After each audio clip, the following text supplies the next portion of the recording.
start with is who the people were that built this church. Why is this church here? Because if we're going to preserve it, we want to know the history. So, it's a Catholic church. The important thing to know about the Catholic Church is that when the first settlers arrived here in the 1850s, there was no Catholic church nearby. And if anyone's Catholic, you might know that it's really hard to have sacraments performed if there's no Catholic priest, which makes marriage and baptism and death very difficult. So for the people that first came here, that was a really important thing to them. And eventually they realized we need to build ourselves a church. So the first family I'm going to talk about is the Brannick family. The reason I start with them is because in the 1897 plat map, which shows the property that everyone owned in the county, this property was marked as the Brannick Church. It wasn't marked as St. Joseph's Church, it was marked as the Brannicks. So that seems like a good family to start with. And the Brannicks came over from Ireland in the 1840s. The original Brannick member was Michael Brannick. He came here and married his first wife, Bridget.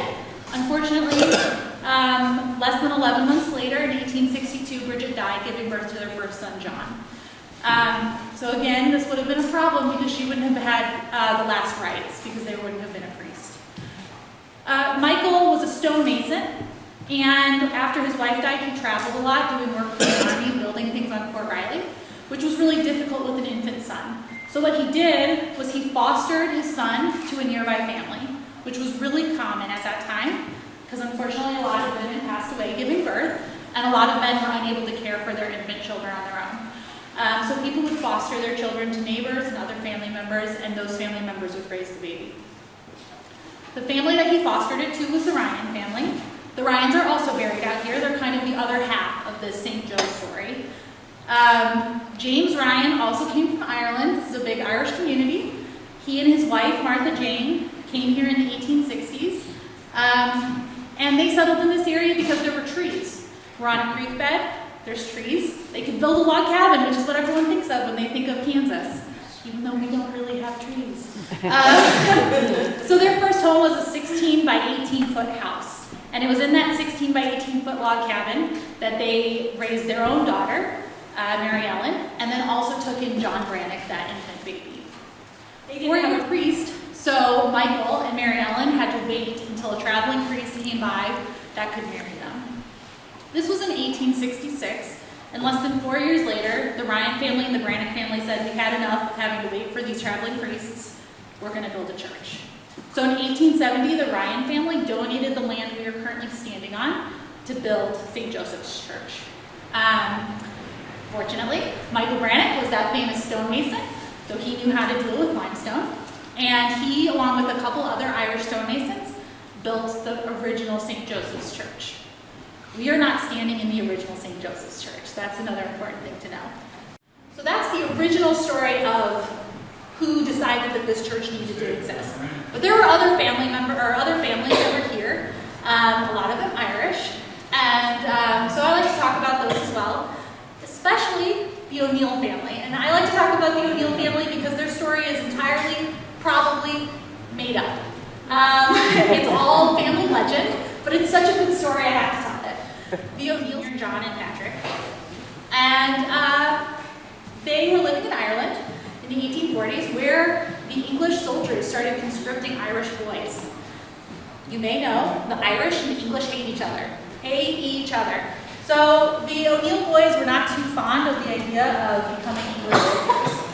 So their dad, Anthony Sr., put his 3 sons in giant casks that would have carried wine, put them on a wagon, and sent them to the shore where they were shipped to America. I have no proof that this happened, but it's such a good story, we're going to go with it. So Anthony and his 3 sons came to America. They left behind a mother and a sister. Family legend says that they sent money. I don't know what happened to the mother and sister after that. We don't have any records. But the 3 sons and the dad did come to America. They didn't want to join the English Army, join the Union Army for the Civil War. So while the 2 Anthonys came west, the 2 younger sons stayed out east and fought for the Union. The 2 Anthonys worked as butchers, first in Lecompton, and then finally out here, traveling by ox cart. It was after they settled here that those two younger sons realized, no, they actually didn't like the army life, go figure. And at that time, you could buy your way out of the army, and so that's what they did. Anthony Sr. apparently was doing pretty well as a butcher, and paid. One other stonemason that we have that helped build the original St. Joseph's Church actually wasn't Irish, and he's the last story I'm going to tell today. His name was Frederick Schipper. He was German. I like it because I'm German, so we're going to tell a story. He was born in 1820 on the German-Switzerland border. He was a stonemason, and so he was needed in America. He found a sponsor who paid his way across the ocean. That sponsor was a captain at Fort Riley, and he said, if you come to Fort Riley and help us build some of our buildings, I'll pay your way. So that's what Frederick did. He came here, he helped build Fort Riley, and then also the church. His wife, Anna, was born in Switzerland. Her story wasn't as easy.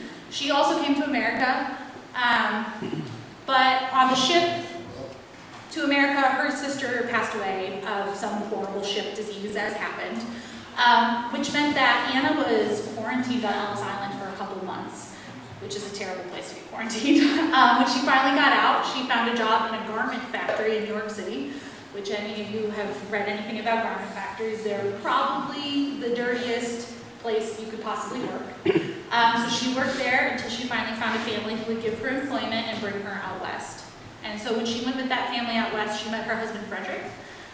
The reason I like the story is because little did Anna or Frederick know, they actually grew up less than 50 miles away from each other on either end of the German-Switzerland border, but didn't meet until they came to Kansas. So it's just a nice little love story for you. Soldiers that were buried out there, a lot of them are marked with American Legion flags, or stones. Most of them fought for the Union Army. We have a big military community here, and that's true for St. Joseph's as well. But those are the stories I wanted to share with you guys today. Thank you for listening to me, everyone. And if you have questions, we have a map right there, and if you see someone on that map that you think you might want to hear their story about, I probably know a little about them, so feel free to ask me. But that's what I've got. Thank you. Thank you. Thank you. This is for sure.